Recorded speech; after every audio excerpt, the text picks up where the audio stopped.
Hello friends, नमस्कार and welcome to समाधान। साथियों, उम्मीद है कि आप सब अच्छे होंगे और स्टडी आपके अच्छे से चल रही होगी।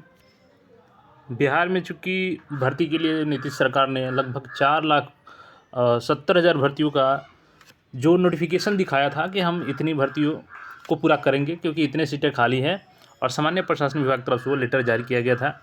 लेकिन उसके कुछ दिनों के बाद ही यहाँ पे बिहार सरकार का जो न्यू रिजर्वेशन पॉलिसी था, जिसमें 75% आरक्षण थी, यानी कि जो यहाँ पे 65% आरक्षण था OBC SC ST plus 10% EWS का, तो इसमें से जो 65% यानी जो 15% यहाँ पे रिजर्वेशन को इंक्रीज किया गया था, उसको 20 जून को वहाँ पे रद्द कर दिया गया था माननीय हाई कोर्ट पटना के द्वारा। और चूँकि वो फैसला 11 मार्च को सुरक्षित रख लिया गया था और उस दिन जजमेंट को अनाउंस किया गया, तो उसमें ये सामने आया कि बिहार का जो न्यू रिजर्वेशन पॉलिसी है, उसको हाई कोर्ट ने असंवैधानिक करार देते हुए उसको रद्द कर दिया था।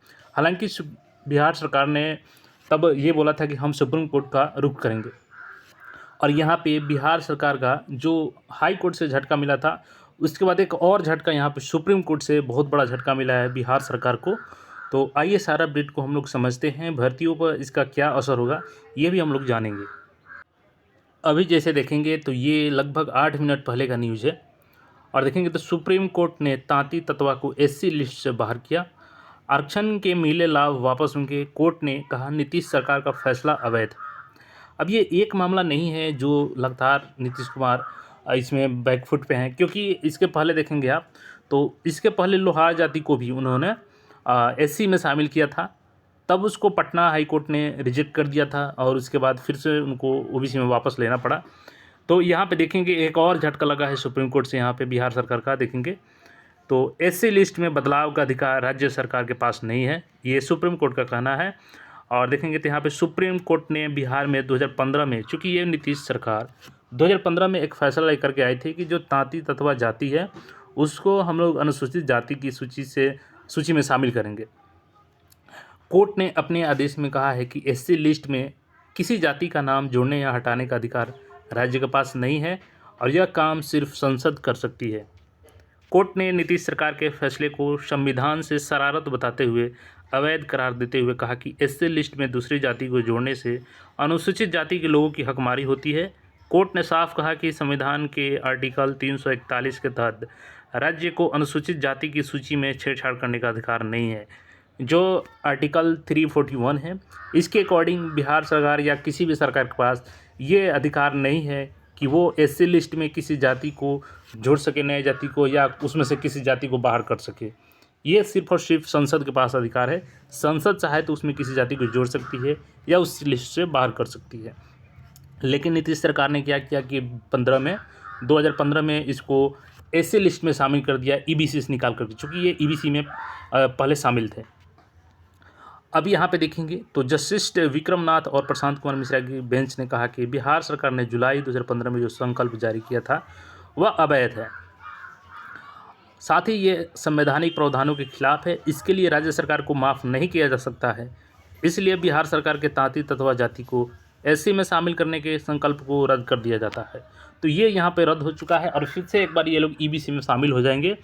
लेकिन सबसे बड़ा सवाल ये है कि बिहार सरकार जानते हुए ऐसी गलतियां क्यों करती है, क्योंकि सरकार को ये पता है कि 341 आर्टिकल के तहत ये हम संविधान के विरुद्ध कर रहे हैं, फिर भी सरकार ने ये फैसला लिया। तो देखिए, कुछ फैसले होते हैं जो राजनैतिक होते हैं, राजनैतिक लाभ लेने के लिए कोई भी सरकार हो, इवन दूसरी भी सरकार हो, तो वो लोग भी कुछ ऐसे फैसले लेते हैं जिससे कि उनको राजनीतिक फ़ायदा मिले।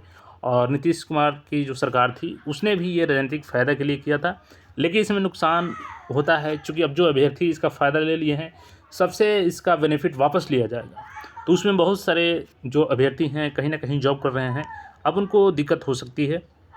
इसके अलावा अभी देखेंगे तो 75% जो आरक्षण है, तो बिहार सरकार जो हाई कोर्ट का फैसला है उसको चैलेंज की है सुप्रीम कोर्ट में। अब उस पर भी जो इसमें जजमेंट आएगा वो देखने वाली चीज़ होगी कि क्या इसमें बिहार सरकार के फैसला हक में आता है या हाई कोर्ट का जो फैसला है उसको सुप्रीम कोर्ट बरकरार रखती है। देखेंगे यहाँ पे बिहार में कितनी आबादी है, तो देखिए अति पिछड़ा का 36.01% है, पिछड़ा वर्ग का 27.12% है, अनुसूचित जाति का 19.65 है, अनुसूचित जनजाति का 1.06 है और सामान्य का 15.52 है। अब चूँकि जब न्यू रिजर्वेशन पॉलिसी है तो इसमें ईबीसी को 25% आरक्षण, बीसी को यहाँ पे बीसी को यानी BC2 को इसमें आपका दिया गया था 18% और एससी को दिया गया था आपका 20% और एसटी को लगभग 2% के आसपास आरक्षण दिया गया था। तो यहाँ पे देख सकते हैं और अब तक ये आरक्षण का लाभ इन लोगों को मिल रहा था। दरअसल जुलाई 2015 को बिहार सरकार ने संकल्प के तहत इसको पिछड़ा वर्ग यानी ईबीसी से हटा दिया था और इन्हें अनुसूचित जाति के क्रमांक 20 में 580 के साथ जोड़ दिया गया था। और इस संकल्प के बाद तात्विक तबका को एससी का प्रमाण पत्र भी जारी किया जाने लगा था और जिसका लाभ वो लोग ले रहे थे, इसका लाभ उठा रहे थे। लेकिन 300 आर्टिकल 41 का हवाला देते हुए पीठ ने कहा कि संसद में बनाए कानून के जरिए ही इसे संशोधित या परिवर्तित किया जा सकता है। और 2 बेंचों की कोर्ट ने कहा कि इन 9 सालों में तात्विक तत्व जाति के जिन लोगों को भी SC/ST कोटे के तहत आरक्षण का लाभ मिला है उन्हें ईबीसी कोटा में समायोजित किया जाए और इससे खाली होने वाली सीटों और पदों को SC जाति के लोगों से भरा जाए। अब यहाँ पे उनको चूँकि देखा जाएगा कि वो ईबीसी की कट ऑफ पार करते हैं कि नहीं, उनको ईबीसी में समायोजित करना होगा और SC की जो सीटें खाली हैं वो SC को दी जाएगी, यानी SC की हकमारी नहीं हो सकती है। तो ये अभी फ़िलहाल सुप्रीम कोर्ट से एक बड़ा झटका लगा है नीतीश सरकार को। और एक और जो अभी मामला चल रहा है तो अब उसमें क्या सुनवाई होती है, चूँकि बिहार में आरक्षण बढ़ने का फैसला हाई कोर्ट ने ऑलरेडी रद्द कर दिया है और बिहार सरकार ने सुप्रीम कोर्ट का रुख किया है। अब देखने वाला ये होगा कि उसमें सुप्रीम कोर्ट का क्या फैसला आता है और उसी पे सबकी निगाहें टिकी है, क्योंकि अभी वर्तमान में 17वीं BPSC आनी है, इसके अलावा CGL 4 की भर्ती आनी है। तो उन सब पे इसका असर होगा। अगर न्यू रिजर्वेशन पॉलिसी को लागू रखती है सुप्रीम कोर्ट तो फिर कोई दिक्कत नहीं होगी, अदरवाइज़ फिर से पुरानी रोस्टर पे ही भर्तियाँ जारी की जाएगी। तो बाकी अपडेट्स के लिए चैनल से जुड़े रहें, जो भी अपडेट होगी फिर मिलेंगे नए अपडेट में। धन्यवाद।